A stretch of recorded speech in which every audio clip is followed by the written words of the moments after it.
마태복음 11장 1절에서부터 19절입니다. 1절로부터 19절 말씀을 우리 이제 다 같이 한 목소리로 읽겠습니다.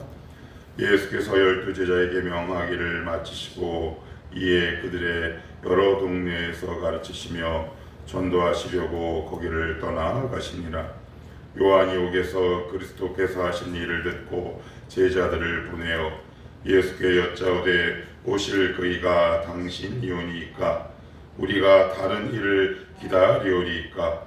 예수께서 대답하여 이르시되 너희는 가서 듣고 보는 것을 요한에게 알리되 맹인이 보며 못 걷는 사람이 걸으며 나병 환자가 깨끗함을 받으며 못 듣는 자가 들으며 죽은 자가 살아나며 가난한 자에게 복음이 전파된다 하라.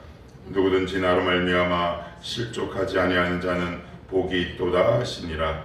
그들이 떠나매 예수께서 무리에게 요한에 대하여 말씀하시되 너희가 무엇을 보려고 광야에 나갔더냐? 바람에 흔들리는 갈대냐? 그러면 너희가 무엇을 보려고 나갔더냐? 부드러운 옷 입은 사람이냐? 부드러운 옷을 입은 사람들은 왕궁에 있느니라. 그러면 너희가 어찌하여 나갔더냐? 선지자를 보기 위함이었더냐? 옳다. 내가 너희에게 이르노니 선지자보다 더 나은 자니라. 기록된 바 보라 내가 내 사자를 내 앞에 보내노니 그가 내 길을 내 앞에 준비하리라 하신 것이 이 사람에 대한 말씀이니라. 내가 진실로 너희에게 말하노니 여자가 낳은 자 중에 세례 요한보다 큰 이가 일어남이 없도다. 그러나 천국에서는 극히 작은 자라도 그보다 크니라. 세례 요한의 때부터 지금까지 천국은 침노를 당하나니 침노하는 자는 빼앗느니라. 모든 선지자와 율법이 예언한 것은 요한까지니 만일 너희가 즐겨 받을진대 오리라 한 엘리야가 곧 이 사람이니라. 귀 있는 자는 들을지어다. 이 세대를 무엇으로 비유할까? 비유하건대 아이들이 장터에 앉아 제 동물을 불러 이르되 우리가 너희를 향하여 피리를 불어도 너희가 춤추지 않고 우리가 슬피 울어도 너희가 가슴을 치지 아니하였다 함과 같도다. 요한이 와서 먹지도 않고 마시지도 아니하매 그들이 말하기를 귀신이 들렸다 하더니 인자는 와서 먹고 마심에 말하기를 보라 먹기를 탐하고 포도주를 즐기는 사람이요 세리와 죄인의 친구로다 하니 지혜 있는 그 행한 일로 인하여 옳다함을 얻느니라. 아멘. 예, 마태복음은 우리가 잘 아는 대로 구약을 많이 인용한 복음서입니다. 또한 마태복음의 특징이 있는데 제자 복음 이렇게도 불리워집니다. 왜냐하면 제자도에 관해서 어떤 내용을 쓰고 있는지 자세하게 적고 있기 때문인데, 그래서 마태복음 28장에는 이렇게 얘기하죠. 너희는 가서 모든 민족으로 제자를 삼아 아버지와 아들과 성령의 이름으로 세례를 베풀고, 이런 말씀이 나옵니다. 오늘도 역시 11장 1절에 보시면 12제자에게 명하시기를, 이 제자라는 표현이 마태복음에 굉장히 많이 나오죠. 근데 어떻게 보면 역설적이고 아이러니합니다. 무슨 이야기냐? 유대인들을 위한 복음서고 구약을 가장 많이 인용한 복음서임에도 불구하고 사실 이 제자라는 단어는 유대인들에게 그렇게 썩 익숙하게 다가오는 단어는 아니다. 그런 의미에서 주님은 마태복음에서 제자와 믿는 사람들을 거의 동일시하는 표현으로 자주 사용하고 있는데, 그럼에도 불구하고 우리의 현실 세계에서는 제자 그리고 교회 다니는 사람들이 양 갈래로 나뉘어지는 것도 사실인데, 자 그러면 오늘 본문을 보면서 어떤 사람이 제자고 어떤 사람이 그냥 평범히 교회를 왔다 갔다 하는 사람인가 한번 살펴보시면 2절에 이렇게 적고 있습니다. 요한이 옥에서 그리스도께서 하신 일을 듣고 제자들을 보내어.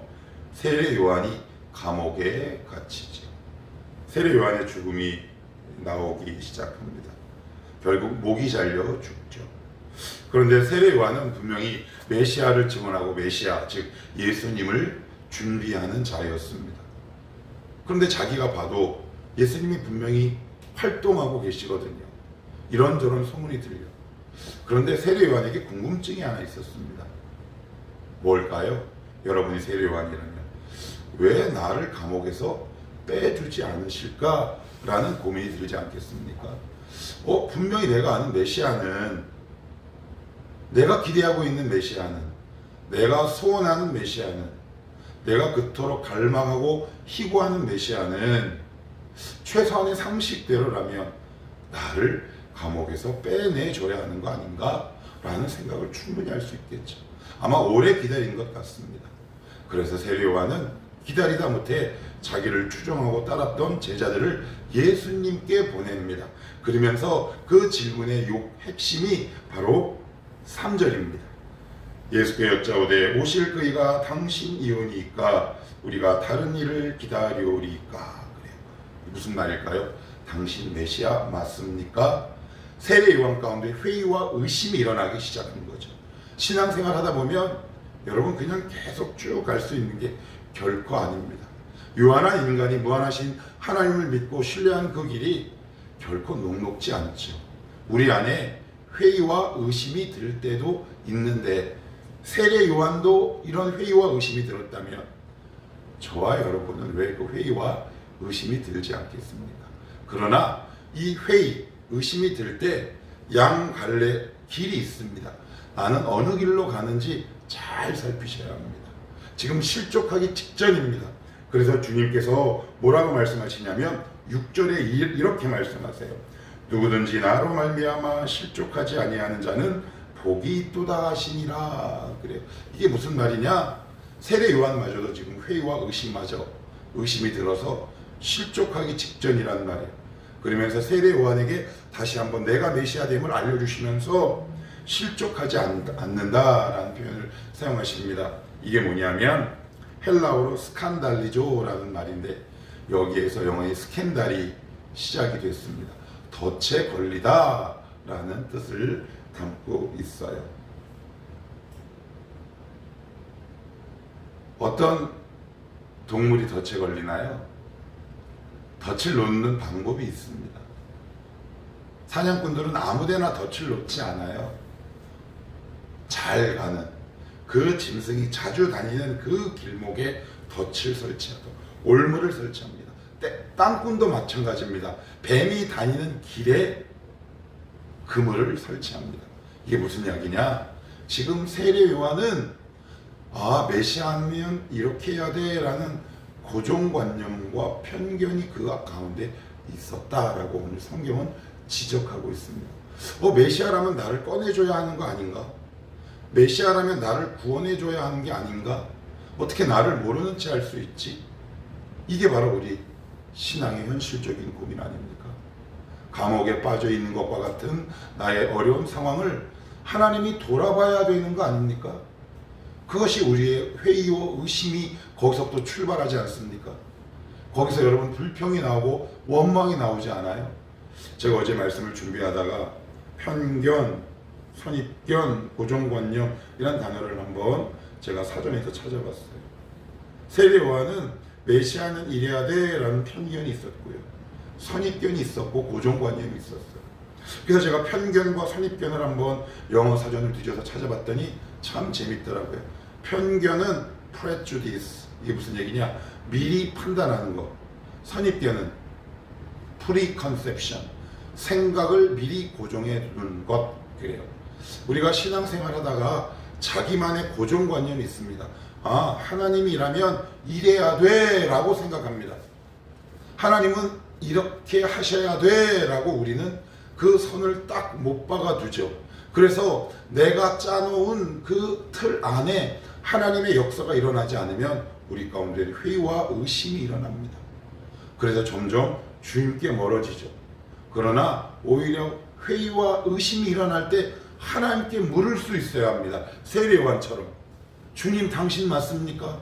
하나님 어떻게 된 겁니까? 라고 물을 수 있어야 돼요. 그래서 이 양갈래길에 여러분들 되게 신앙이 실족하지 않도록 덫에 빠지지 않도록 조심하셔야 합니다. 아, 내가 혹시 고정관념에 사로잡혀 있지는 않은가? 나는 혹시 하나님에 대한 편견과 선입견이 우리 가운데, 내 마음 가운데 있지는 않은가? 왜 하나님이 우리 마음대로 움직여야 합니까? 하나님이 왜 내 뜻대로 움직이셔야 합니까?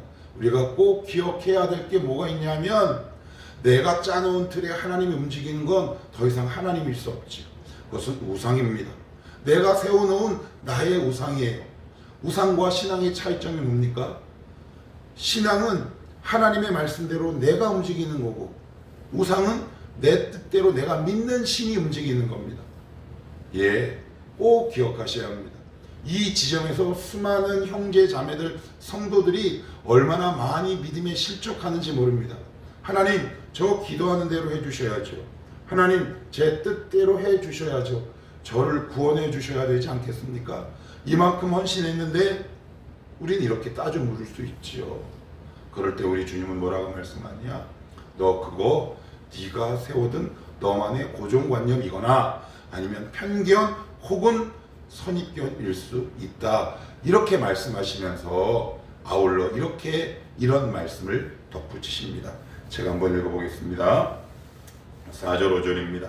예수께서 대답하여 이르시되 너희가 가서 듣고 본 것을 요한에게 알리되 맹인이 보며 못 걷는 사람이 걸으며 나병 환자가 깨끗함을 받으며 못 듣는 자가 들으며 죽은 자가 살아나며 가난한 자에게 복음이 전파된다 하라.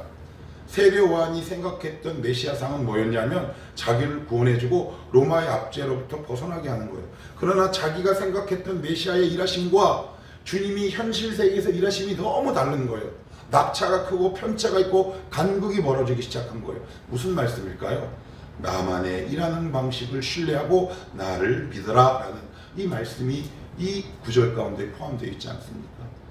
신앙생활 하다 보면 이 지점이 되게 흔들립니다. 내가 생각하고 있는 방식과 하나님이 일하시는 방식이 너무 달라요. 그래서 우리는 하나님 앞에 이렇게 물을 수 있습니다. 하나님 언제입니까? 하나님 언제예요? 저 정말 주님을 끝까지 따라야 되는 겁니까? 라고 물을 수 있는데 거기까지는 충분히 그러실 수 있다. 그러나 조심하셔야 될 게 내가 세운 고정관념이라는 덫에 딱 빠져서 신앙의 곁길로 가는 것을 되게 조심하셔야 합니다. 사단이 바로 그 지점을 정확하게 노리죠.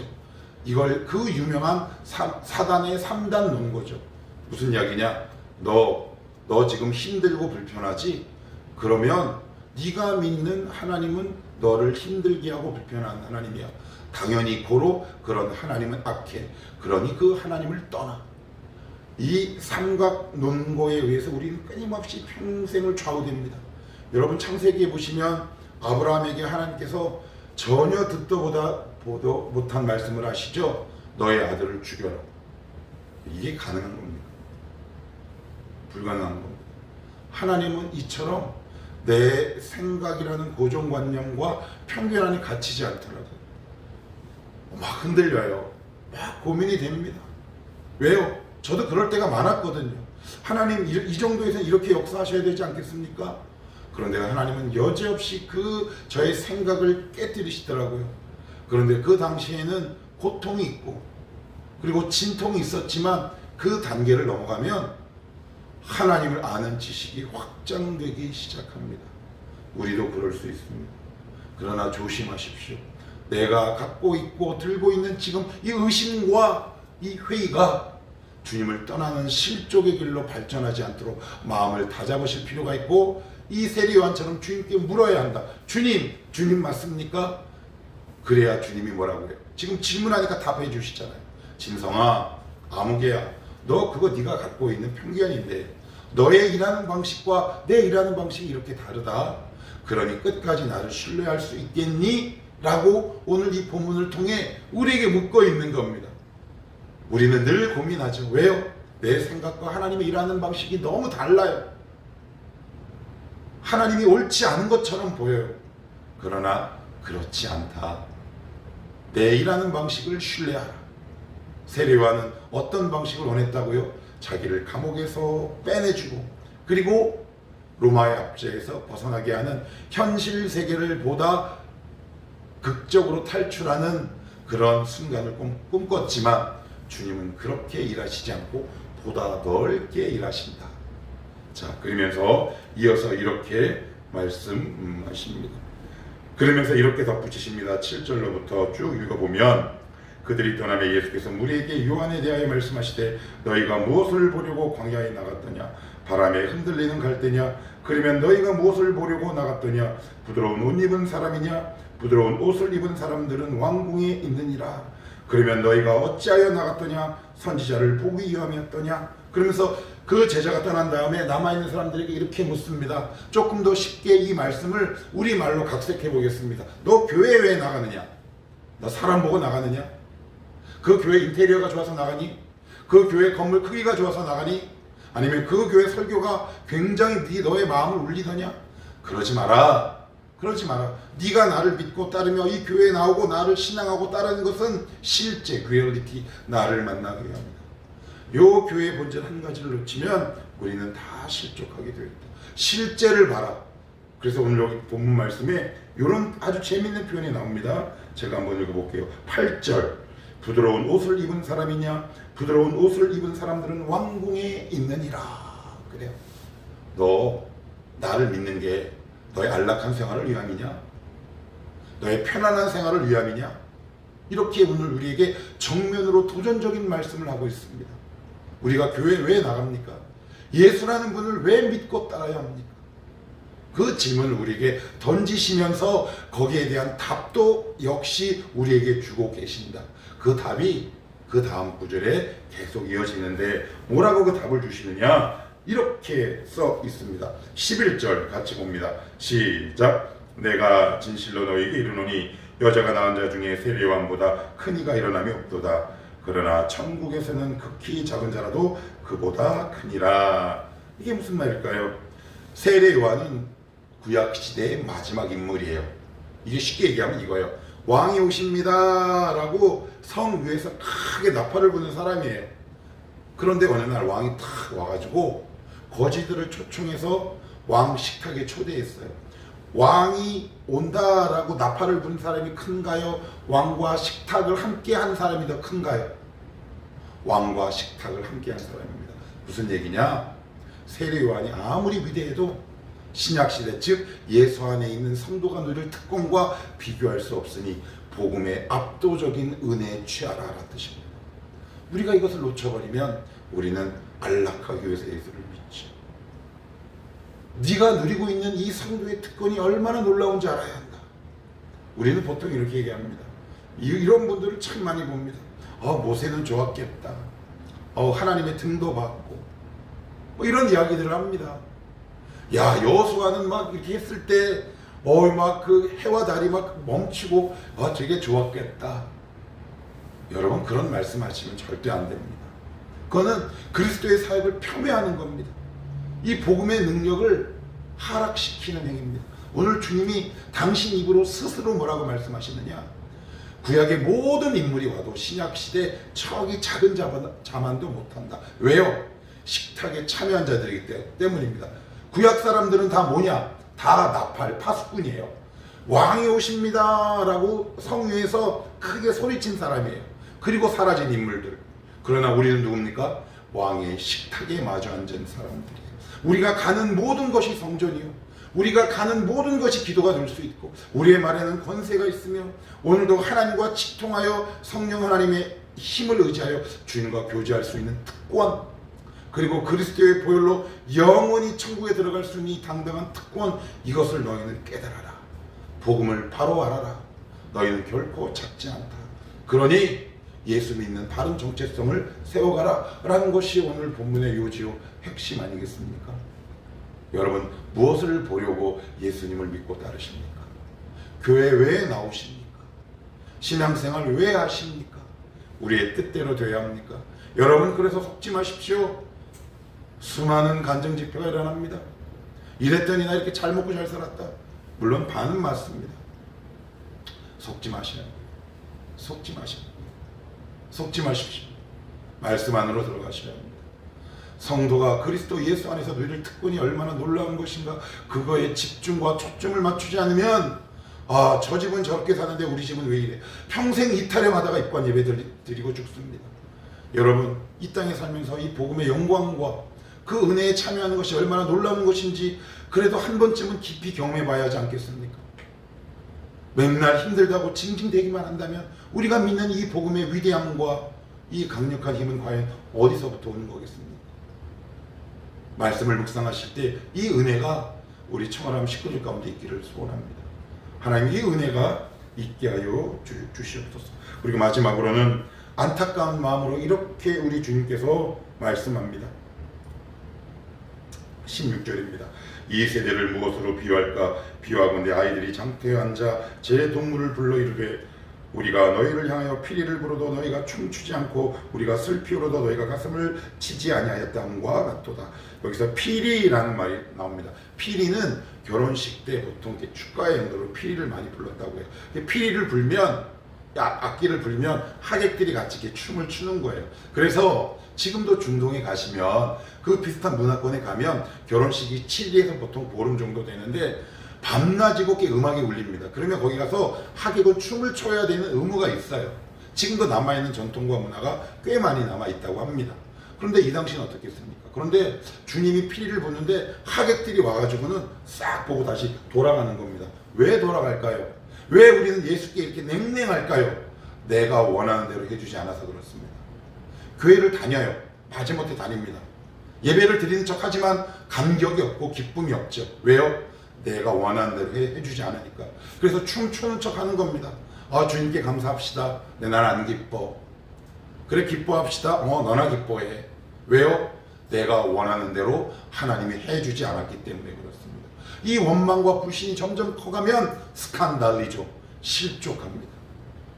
그 기로에 서 있으시거든 복음 앞으로 다시 나오셔야 합니다. 그래서 이렇게 기도하셔야 합니다. 하나님, 예수 믿는 게 과연 뭡니까? 그 복음 안에 있는 영광과 그 놀라운 은혜를 경험케 하옵소서. 그래서 사도 바울은 신약 성경의 3분의 1을 기록한 사도 바울은 이렇게 외치죠. En Christo, in Christ. 말씀 구절구절마다 그리스도 안에 구하라. 그리스도 안에. 무슨 말일까요? 그리스도 안에 있는 영광을 경험한 사람들입니다. 이 영광을 경험한 사람들이 때로는 순교가 가능하고요. 때로는 헌신이 가능하고요. 그리고 때로는 선회가 가능하죠. 현대사회에 이 은혜가 왜 이렇게 저를 비롯한 수많은 성도들이 왜 이렇게 헌신의 정도가 약할까요? 복음 안에 있는 광채를 제대로 맛보지 못했기 때문은 혹시 아닙니까? 우리는 왜 이렇게 주님의 일하다가 조금만 손해보면 왜 이렇게 자주 삐질까요? 왜 이렇게 주님의 등을 자주 보일까요? 주님께.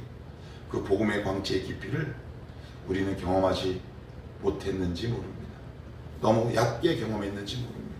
주님이 안타까운 말로 우리에게 이렇게 오늘 당부하고 명령하고 있습니다. 무엇을 보려고 예수님의 뒤를 따라가십니까? 무엇 때문에 기도하십니까? 무엇 때문에 신앙생활합니까?